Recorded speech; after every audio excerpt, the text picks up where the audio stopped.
Nakaharap pala ng ating kababayang candidate Grandmaster Giancarlo Arca, International Master, pride po ng Mindanao, ang may hawak ng Guinness Book of Record na may pinakamaraming na blindfold simultaneous. Naka-blindfold siya, nakapikit, walang paningin. Pero nagsasimul siya ng maraming mga players.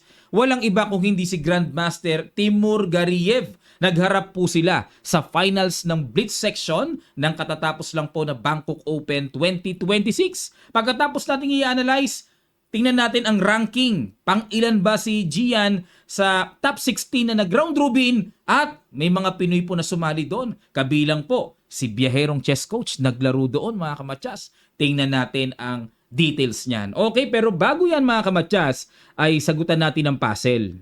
Ito yung iniwan natin sa ating last upload. Congratulations po sa mga masikap at matyagang sumasagot po dito. Rook Check. takes knight. Check. Kakainin yung Check. tore. Oh, kahit na Check. 2 pieces down, nabawi naman eh. Oh, bawi eh. Tubo pa kasi napakaganda ng atake. Pwersado lahat yan. Harang at may tore and wines. Walang magawa ang black dito mga kamatsas. Talong-talo talaga sa position. Ayan, sa mga wala pa pong Internet Chess Club, free lang po ang paggawa ng account dito. Downloadable sa Play Store, sa App Store, at yung site makikita nyo lang din sa description below para makapaggawa na po kayo and enjoy problem solving. Napakaganda ng mga puzzles dito. Ito po yung nagbibigay sa akin ng improvement talaga. Nagiging sharp ako dito at lumalalim yung accuracy ko mga kamatsas. Okay po? White dito ang ating kababayan tumira ng knight f3. Nakiramdam muna. Nag d5 naman si Gariev. c4. d4. Ayan. Pagka ganyan pong ina-advance, gusto ng black ng solid center. Nag G3, yan talaga ang English para ifa-fianchetto development ang bishop. Ayan na nga. Knight C6, castling, E5. Tingnan nyo po, parang baliktad na Benoni ito, no? Na reverse Benoni. Yung ganyang position po sa white yan eh. Yung ganitong position sa black yan eh. O pero syempre, lamang pa rin ng tempo move or lamang pa rin ng unang tira kasi ang puti eh. Kaya may tempo advantage. Nag D3, Knight F6, at nag E3. Ayan, sinimulan kagad ni Gian na basagin kagad ang sentro. Nag Bishop E7 para magkakasling na rin. Kinapture, capture, at nag Bishop F4. Kaya po, ipon ang pinang-capture kasi pag sipon, mag-rook E1. Ita-target kagad immediately yung pawn E5. Kaya, yun nga lang, pagka E takes D4, na wala yung control sa F4, sinamantala naman ni Gian na i-develop ang bishop sa F4. At nag-castling, Knight E5.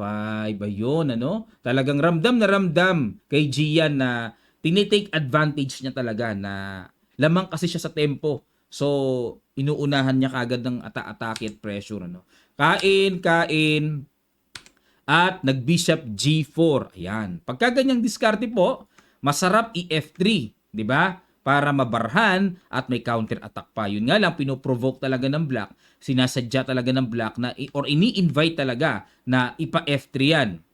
Nag-Queen B3 lang. Yan po yung mga lesson na dapat nating matutunan sa positional concept. No? Queen B3 ang pinili ni Gian para may atake sa B7. Bigyan ko lang po kayo ng kaunting idea. Kapag nag-F3 kasi dito, ang gagawin lamang, simple lang eh, hindi naman kahit mag-bishop E6 lang. O yan. Ngayon, yung pawn sa F3, nakapagpabara sa bishop. Pumangit tuloy. Okay? Papangit eh. Ngayon, kung ipipilit naman, halimbawa, gustong ipilit, mag-F4, ay nako, malulundagan ng knight. O, para masabing nakabukas nga ang bishop, nalundagan naman ng knight, at dahil yung F-pawn from F2, na-commit na weak naman ang square E3. Yan ang mga diferensya mga kamatsas. Ano? Yan ang drawback eh. O, balik tayo. Kaya, para maiwasan yung mga ganyang magkaroon ng mga butas-butas, ang ginawa ni Gian, nag-Queen B3 na lamang. At nanatili pa rin solid yung E3, may pawn pa kasi. Queen B3 to attack the B7. Okay? At nag-Knight D7, inatake po ang bishop. Nag-Rook E1. Ayan po, no? Para suportahan. Teka muna. Kung ako kasi dito, aatras lang ako mga kamatsas. Aatras lang talaga ako dyan. O, pero dito ang ginawa, Rook E1. Okay? Para siguro mag-gain talaga ng mabilis na development. Kinain ang bishop takes. Yun nga lang, nasa kamay na ni GM ang bishop pair. Nako, dalawang espada yan. At nag-queen c7, inatake ang tore, nag-rook e1 bumalik, rook b8 para masecure na yung pawn sa b7 ay huwag bumagsak. Dalawa na kasi ang umaatake dyan. At nag-knight d2, syempre, time na para gisingin naman ang knight at makadevelop. Bishop e6, umalis na. Bakit? Kasi baka matempuhan lang mamaya ng h3. Nag-queen c2, okay. Okay. Kaya po nag-queen c2 kasi itong bishop e6 hindi lamang basta atras. May binabalak ang black or si GM na magbi-b5.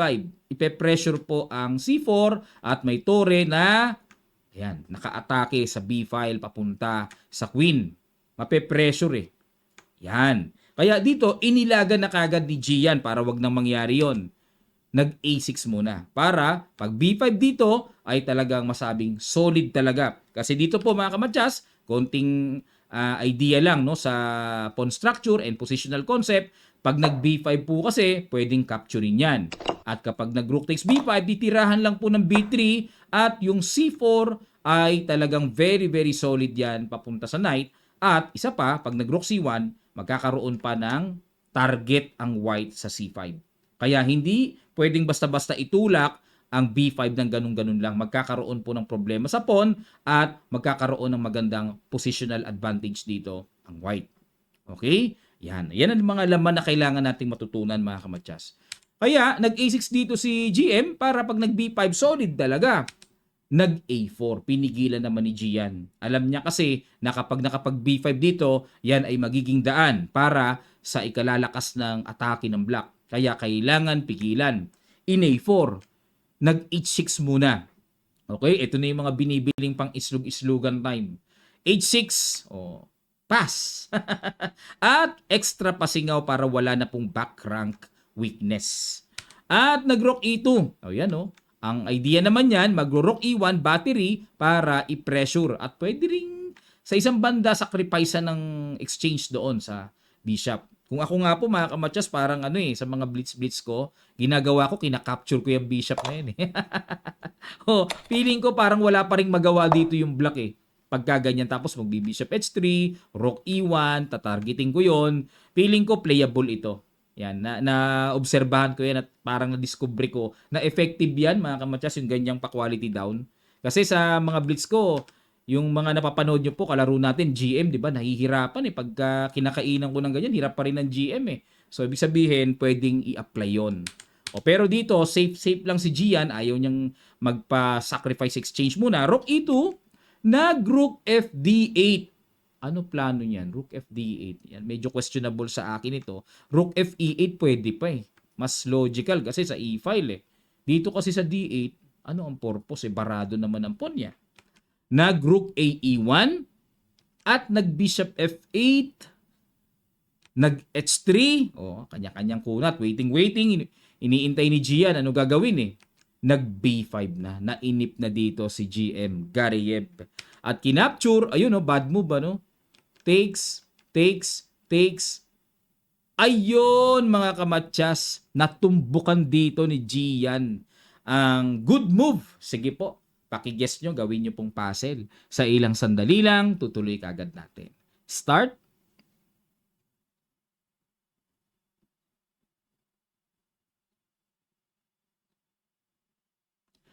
Maraming salamat po mga kamatyas. Boom! Rook takes bishop. May sacrifice na. Yan po yung binabanggit ko sa inyo. Takes and rook takes e6. Yan. Sacrifice exchange pero grabe yan. Solid dyan at buhay na buhay ang bishop dyan. Buhay na buhay din ang knight dyan. Lalo na kapag nakatungtong po sa c4. So tingnan natin kung paano dinerive ito ni Gian. Nag-queen f7, tineret ang tore.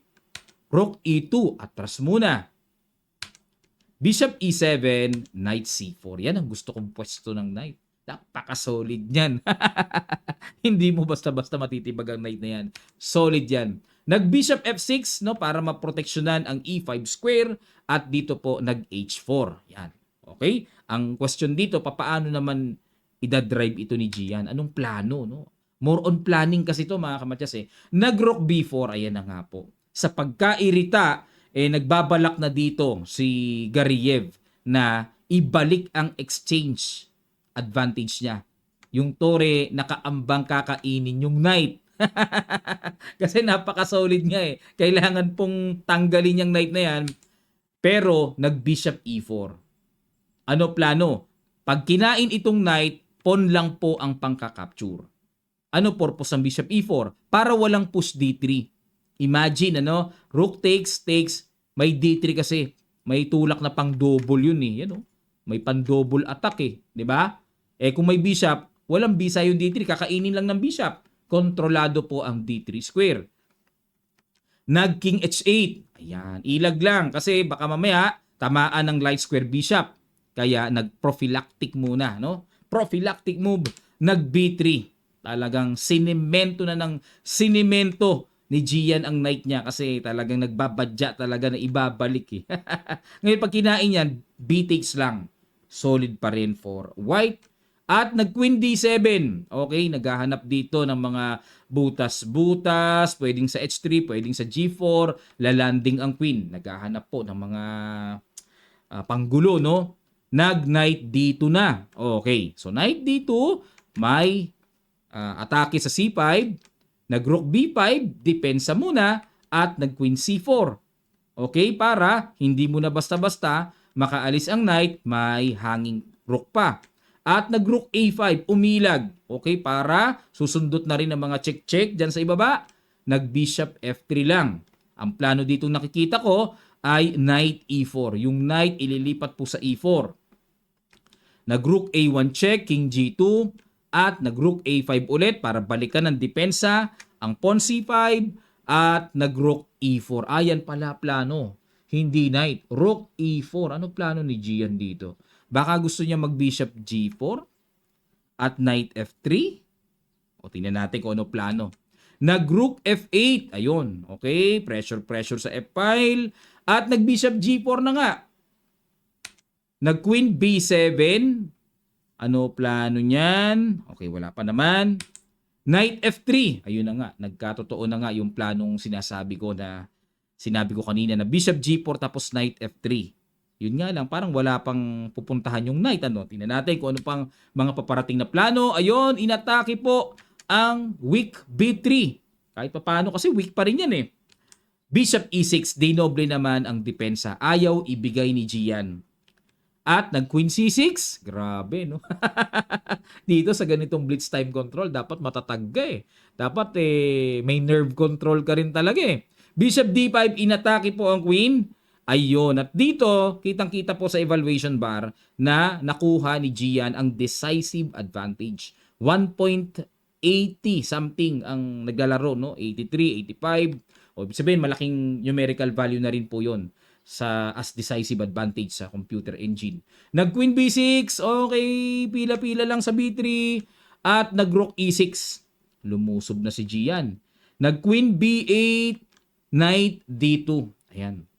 Knight D2, ang plano po magda-knight E4. Pero, hindi nagustuhan ng computer ang tira na yan, mga kamatyas. Ang gusto ng computer dito ay bishop C6. Bakit? Ganun na. Pag kinain to, may queen takes C5. Ganun. Pag kinain ulit itong pawn sa D3, magku-queen to F5. Threat ito. Ayun. Tapos magbi-bishop E4. Ayun, magbi-bishop E4 dito. Ayun ang target, mga kamatyas. May target doon kasi weak ang light squares papunta sa black king. Ayun ang next dyan. Ang ginawa na lang dito ng computer, kinain na nga lang yung knight eh. Pero big or decisive advantage na talaga ito sa puti. Kasi weak na weak eh. Bishop C6 lang pala, no? Pero balik tayo sa ginawa ni Gian. Nag-knight dito muna. Sinecure muna na yung pawn sa B3 ay huwag bumagsak. Pero ito rin ang nakikita kong plano. Nag-rook B6. Okay, tinapatan na ang tore. Grabe, ang hirap, no, mga kamatyas. Nakita nyo po, no? Sana makuha nyo yung ganitong realization sa endgame technique. Endgame technique na kasi to eh. Kahit exchange daw ng puti, tinan nyo. Ang hirap, hindi makaporma yung dalawang tore. Nag-rook E2. Okay, atras muna. Another bad move. Hindi ko na nga lang alam kung ilan na lang ang time control nila at nagbababad move na sila, mga kamatsas. Pasensya na po talaga, di natin makuha, no? Liban na lang naka-encode ng maayos sa, naka-register maayos sa chess.com, makukuha natin pati time eh.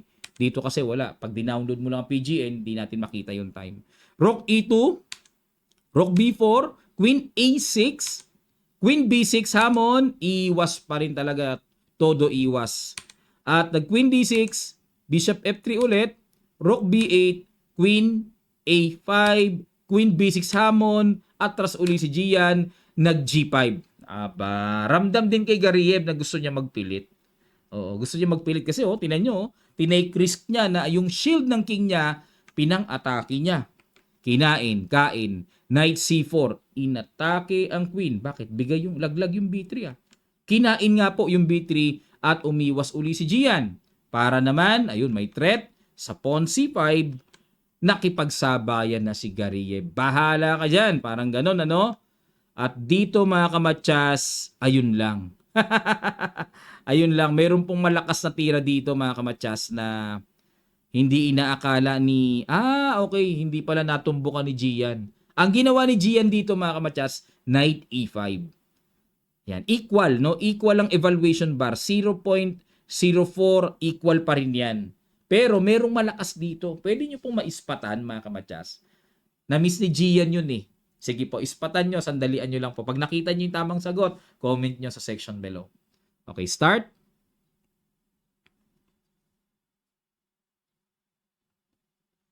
Maraming salamat po mga kamatsas.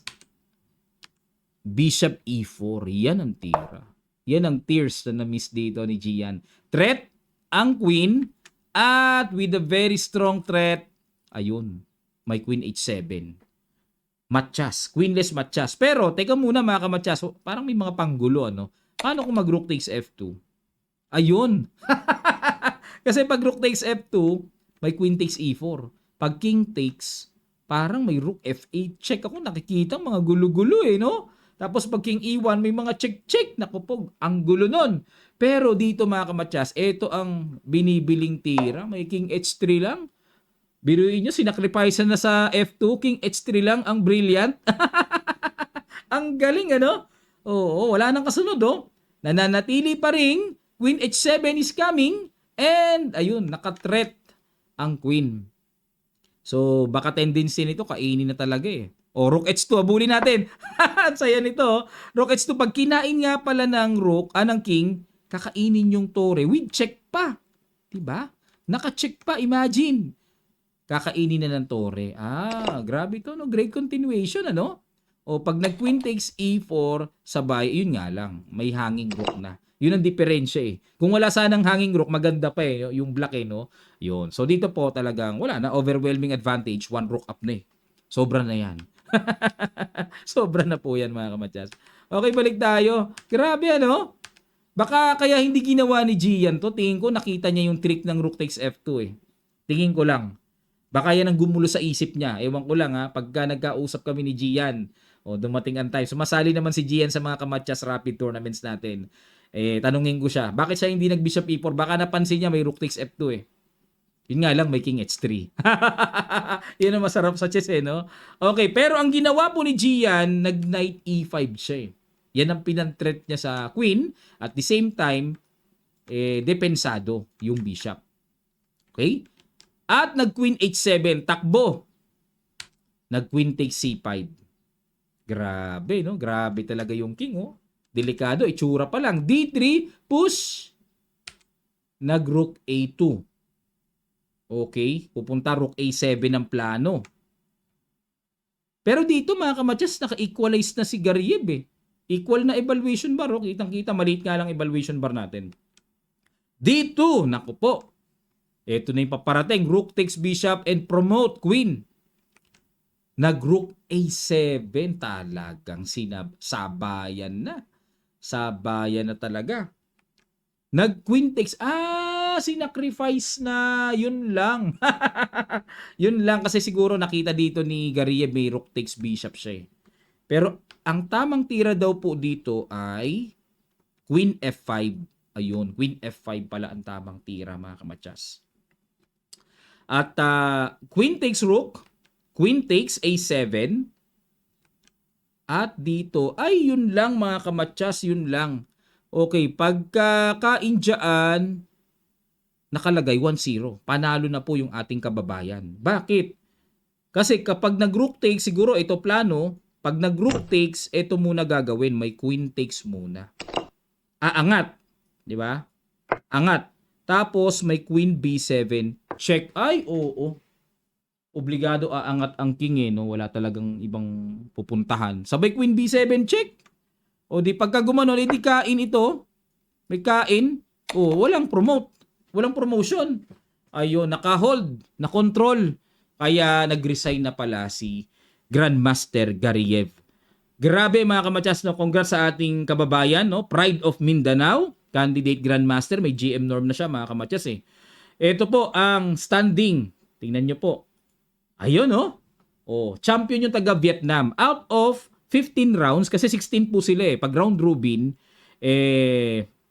ano yan, 15 rounds. Naalala ko po mga kamatsas, ako din, kasama ko sila Grandmaster Richard Bitoo noon sa Bangkok. Naglaro din ako dyan dati. Tagal na. 2008, 2007, or mga ganon. Nakapasok po ako dito sa top 16. Kasi dito may qualifying eh. Hahatiin kayong lahat eh. May Group A, Group B, Group C, Group D, Group E, and so on. Pag maraming players. Tapos kukuha ng top 2. Ayan, kukuha ng top 2 sa bawat grupo. Nag-champion ako sa sa group ko eh. Kaya ako nakapasok dito sa top 16. At kung hindi ako nagkakamali, yung aking resulta noon, basta nasa upper half ako eh. Hindi ko na matandaan kung pang number 5 ako, number 6. Ayan, after ng single round robin. Ayan no, dito po, second si Gian. 11 points out of 15 rounds. O di ba? Ayan, at ilan po yung Pinoy na nakapasok dito? Ayun. Ang ating kababayang taga Bacolod, kung di ako nagkakamali, no? Si Rolly Parondo, National Master po yan. Pero wala kasing title eh. Kapag ka nasa ibang bansa, National Master sa atin, walang title po. Pero pag FIDE Master, registered yan sa buong mundo. Pag IM and GM, ayan, makikita. And ang ating kababayang si Biyaherong chess coach, si paring Daniel Causo. Ayun, medyo, naghasa ulit. Medyo pinakinang muna yung bakal na medyo matagal na kasing hindi napapalaban. Kaya gaya ko, hindi pa rin ako napapalaban sa matagal-tagal na. Huling laro ko nung November pa, nung sa Russia kami mga kamatsas. Ayun, naglaro din ako ng ng Rapid at Blitz. Kasi minsan kinakalawang pag matagal lang di napapababad ng laro eh. Ayun, pang number 15 pala siya, no? 3 points out of 15 rounds mga kamatsas at pinakahuli yung WGM. Isa lang ba yung WGM dyan? Isa lang pala. Okay mga kamatsas, no? Very proud tayo kay Gian kasi biruin nyo. At sa inyo pong kaalaman, World Youth Blitz Champion yan, si Gian.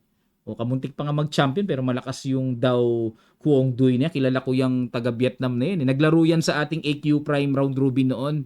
Kung matatandaan nyo mga kamatsas, dinayo tayo niyan sa Pilipinas. Yung hinost natin, Kamatsas and AQ Prime. Ayan, shout out kay Attorney Alegre. At mga kamatsas, bago po tayo magtapos, panawagan lang po, no? Mayroon po kasing fundraising para masuportahan po natin yung kilalang player po ito, no? Siya po si Paul Matthew Lianilio, graduating student po ng Ateneo, varsity player yan. Ngayon po kasi ay kasalukuyang kinikimo siya sa PGH. At may cancer po siya mga kamatsas. So sana po ay, nagbigay naman po ng detalye kung papaano makakapag-suporta po tayo mga kamatsas fundraising. Kawawa naman po, suportahan po natin si Paul Matthew Lianilio. At siya po talaga ay may pinagdaraanan ngayon. So suportahan po natin bilang chess player. Maapaabot po natin sa anumang halaga mga kamatsas ng bukal sa ating kalooban at masaya po tayo. Ayan, taga Carmona rin po yan, taga sa amin yan si Paul Matthew Lianilio. So medyo malaki na po yung bill nila kasi nga po 2 months na po sa PGH para lumaban sa cancer at sana una sa lahat ipagdasal po natin na makasurvive si Paul and then matulungan din po natin sa kanilang mga pangangailangan. So bahala na po kayo mga kamatsas, yan po, dyan po kayo magsi-share ng inyo pong mga donations para po suportahan si Paul. na nasa PGH po ngayon. Okay, so sana ay speedy recovery sa iyo, Paul Matthew, at may awa ang Diyos